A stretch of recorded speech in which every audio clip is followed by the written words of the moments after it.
ঢাকা ক্যাপিটালসের বিপিএলের প্রথম আসরের সমাপ্ত ঘটেছে খুলনা টাইগার্সের বিপক্ষে ম্যাচ হেরে। ম্যাচ হারার পর অনেক কথাই বলা হয়েছে তার সাথে। এক পর্যায়ে তাকে শামীম চৌধুরী জিজ্ঞাসা করে বসেন এবারের বিপিএল কেমন কাটলো তার। থিসারা পেরেরা পাল্টা উত্তরে বলেন, এবারের বিপিএল সত্যি দুর্দান্ত কেটেছে।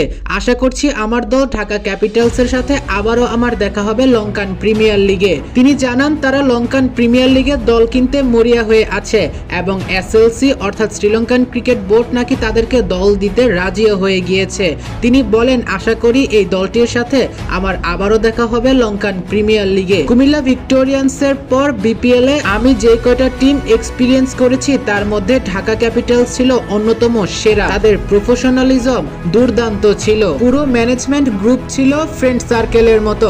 দুর্দান্ত সময় কাটিয়েছি।